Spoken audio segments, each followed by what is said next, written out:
Today I want to show you a little bit about business process flows in CRM Plus 365 and Dynamics 365. Process flows are generally used for sales processes, but they can be used for any purpose.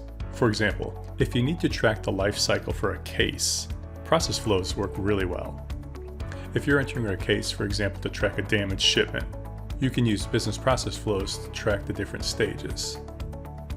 And for each stage, you can recommend or require certain fields to be filled in, such as the customer or a contact person. Business process flows also serve as a great training tool. As new or temporary employees come and go, you can use process flows to walk them through a phone call process or a service process or a sales process. Here's an example of a business process flow for a simple sales process. At the qualify stage, for example, we need to gather a bunch of information. The type of product, the product itself.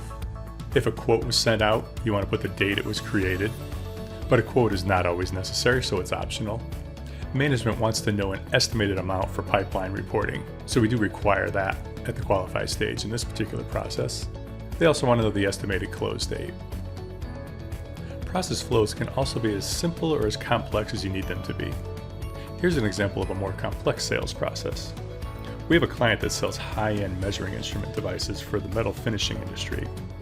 These items fall under the CapEx heading, and they're not cheap. Companies will often find themselves owning these devices for several years. So as a result, the sales process is very long, often 6 months or more, and in this case there are almost 20 stages. We actually spent a lot of time mapping this out on a business process flow diagram, as you can see in this illustration. There are almost 20 stages in this process flow diagram, and the process can often last as long as 6 months. It's a perfect case for business process flows.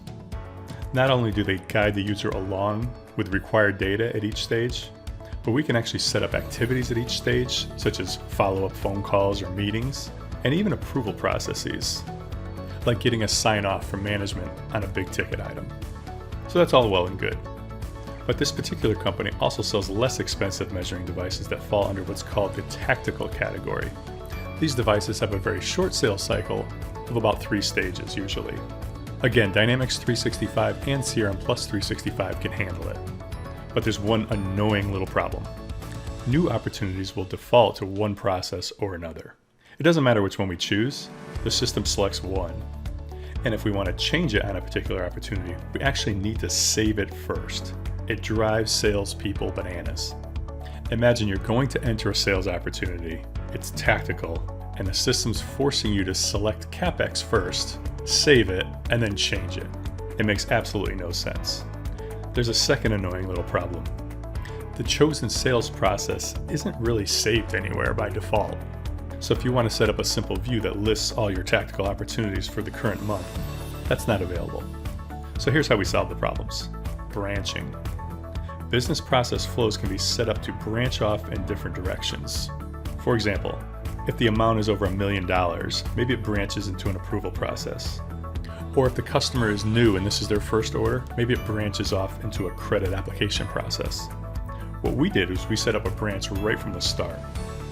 When creating a new opportunity, you'll notice the sales process is very short. There's only one stage.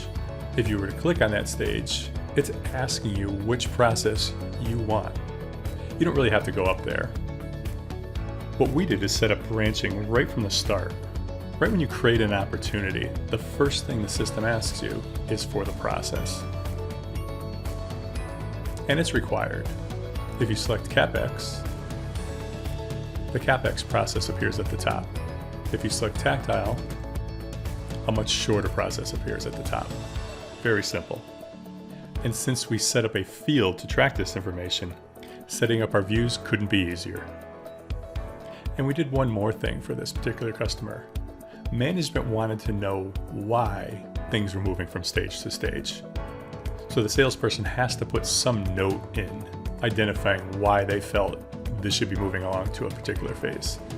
If you look at the sales process stage for qualifying, you'll notice a field called Stage Note Complete, and it's required, but it's also locked. So how do you change it? Simple. Type the note. Once you save the record, The system marks it as complete. Now you can move to the next stage. If you want to know how we can help you simplify your business processes, reach out to us at www.p2automation.com.